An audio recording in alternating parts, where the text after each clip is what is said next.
বন্ধুরা, দক্ষিণ এশিয়ার আকাশে কি বড় কোনো পরিবর্তন আসতে চলেছে? কেন হঠাৎ করে বাংলাদেশের সম্ভাব্য নতুন যুদ্ধবিমান নিয়ে আলোচনা শুরু হয়েছে? কেন বিভিন্ন আন্তর্জাতিক প্রতিরক্ষা বিশ্লেষক বাংলাদেশ বিমান বাহিনীর ভবিষ্যৎ পরিকল্পনা নিয়ে কথা বলছেন?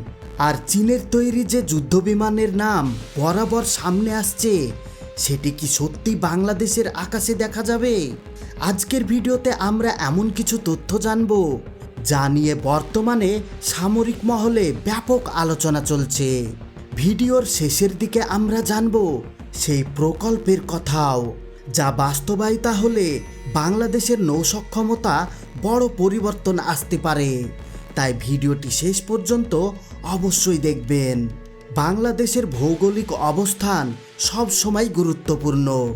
একদিকে বিশাল বঙ্গোপসাগর, অন্যদিকে আন্তর্জাতিক বাণিজ্য রুট, আঞ্চলিক নিরাপত্তা এবং দূরত্ব পরিবর্তনশীল ভূরাজনীতি, সব কিছু মিলিয়ে প্রতিরক্ষা সক্ষমতা এখন আগের চেয়ে অনেক বেশি গুরুত্বপূর্ণ।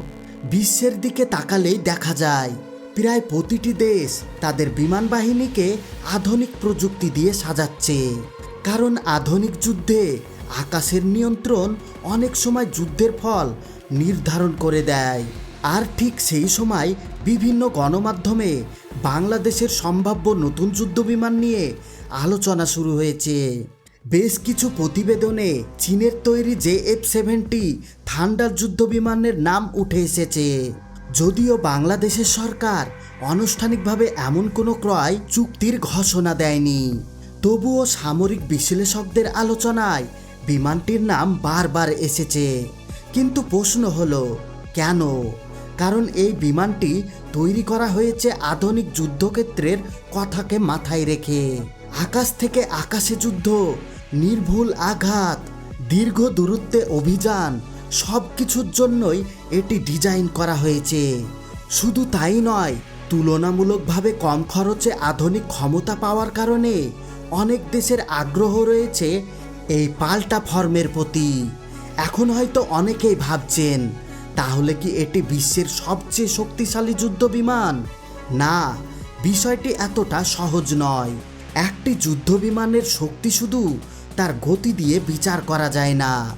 রাডার, ইলেকট্রনিক ওয়্যারফেয়ার সিস্টেম, ক্ষেপণাস্ত্র, পাইলটের প্রশিক্ষণ এবং পুরো বিমান বাহিনীর সম্মতি সক্ষমতাও সমান গুরুত্বপূর্ণ। আর এখানেই আসে আধুনিক যুদ্ধের আসল চিত্র। বর্তমানে বিশ্বের সামরিক শক্তিগুলো শুধু নতুন বিমান কেনার দিকে নয়, বরং পুরো যুদ্ধ ব্যবস্থাকে ডিজিটাল এবং নেটওয়ার্ক কেন্দ্রীয় করে তুলছে। বাংলাদেশেও ধীরে ধীরে সেই দিকেই এগিয়ে যাচ্ছে। সম্প্রতি বিমান বাহিনীর আধুনিকরণ নিয়ে বিভিন্ন পরিকল্পনার কথা সামনে এসেছে। উন্নত যুদ্ধবিমান, নতুন প্রযুক্তি এবং ভবিষ্যৎ সক্ষমতা বৃদ্ধির বিষয়গুলো নিয়ে আলোচনা চলছে। তবে আকাশের গল্প এখানেই শেষ নয়, কারণ সমুদ্রেও চলছে আর একটি গুরুত্বপূর্ণ অধ্যায়। বঙ্গোপসাগর শুধু একটি সমুদ্র নয়, এটি বাংলাদেশের অর্থনীতি, জ্বালানি নিরাপত্তা এবং আন্তর্জাতিক বাণিজ্যের জন্য অত্যন্ত গুরুত্বপূর্ণ একটি অঞ্চল। আর এই কারণে সাবমেরিনকে আধুনিক নৌবাহিনীর অন্যতম শক্তিশালী সম্পদ হিসাবে ধরা হয়। সাবমেরিনের সবচেয়ে বড় শক্তি হলো এটি অনেক সময় শত্রুর চোখের আড়াল থেকে কাজ করতে পারে। বিশ্বের বড় বড় নৌশক্তিগুলো আজও সাবমেরিনকে তাদের কৌশলগত শক্তির অন্যতম অস্ত্র হিসাবে ব্যবহার করছে। বাংলাদেশেও ইতিমধ্যে সাবমেরিন পরিচালনার অভিজ্ঞতা অর্জন করেছে এবং ভবিষ্যতে এই সক্ষমতা আরও বাড়ানোর নিয়ে আলোচনা রয়েছে। বিশেষজ্ঞদের মতে আগামী দশকে দক্ষিণ এশিয়ায় সামরিক ভারসাম্য প্রযুক্তির ভূমিকা আরও বেড়ে যাবে। কে কত বড় দেশ সেটির চেয়ে বেশি গুরুত্বপূর্ণ হয়ে উঠেছে কার কাছে কত উন্নত প্রযুক্তি রয়েছে।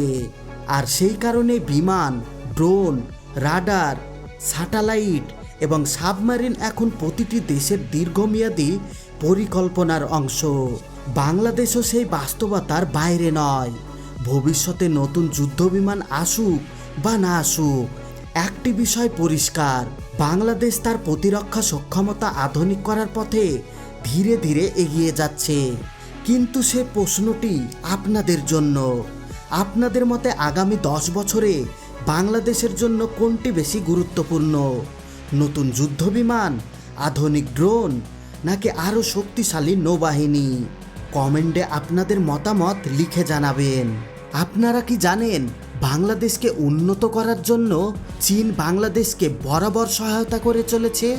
বর্তমানে টেকনোলজি বাংলাদেশকে দিচ্ছে, যেমন robotic drone, AI technology, robotic air force এবং 2026 সালের সবথেকে উন্নত মানের মিসাইল। সব কিছু দিয়ে বাংলাদেশকে সাহায্য করছে চীন। কিন্তু কেন? এখানে চীনের কি স্বার্থ রয়েছে? কারণ হচ্ছে একটাই, বাংলাদেশের সমুদ্রপথ। চীন যদি বাংলাদেশকে তাদের নিজের নিয়ন্ত্রণে আনতে পারে, তাহলে চীন ভারতকে অনেকটাই কাবু করে নিতে পারবে। কারণ বাংলাদেশের সমুদ্রপথই হচ্ছে বাংলাদেশের জন্য আসল শক্তি, যেটা ভবিষ্যতে চীন পুরোপুরি তাদের দখলে নেওয়ার চেষ্টা করছে। কিন্তু মানুষ এটা বুঝতে পারে না। আমরা যেখান থেকে ভাবতে শুরু করি, চীন সেই ভাবনাটা আজ থেকে 50 বছর আগ থেকেই ভেবে বসে আছে। আর সেই কারণে বাংলাদেশকে প্রত্যেকটা জিনিস দিয়ে আজ চীন সাহায্য করছে। বড় বড় যুদ্ধবিমান, বড় বড় যুদ্ধের হেলিকপ্টার, এআই টেকনোলজির মিসাইল, উন্নত মানের রাডার সিস্টেম, এছাড়াও মিলিটারি ফোর্সে যোগ করছে এআই রোবট, যা ভবিষ্যতে বাংলাদেশকে আরও শক্তিশালী করবে। কিন্তু একটা প্রশ্ন আপনাদের কাছে রয়েই গেল, আপনারা কি বলতে পারবেন এতে কি ভবিষ্যতে বাংলাদেশের আরও উপকার হবে, না বড় কোনো ক্ষতি হয়ে যেতে পারে? এর উত্তর আপনারা কমেন্ট বক্সে অবশ্যই দিবেন। ভিডিওটি যদি ভালো লেগে থাকে তাহলে ভিডিওতে লাইক দিন, বন্ধুদের সঙ্গে শেয়ার করুন এবং গো বাংলা চ্যানেলটি সাবস্ক্রাইব করতে ভুলবেন না। এতক্ষণ পর্যন্ত সঙ্গে থাকার জন্য আপনাদের সবাইকে অসংখ্য ধন্যবাদ।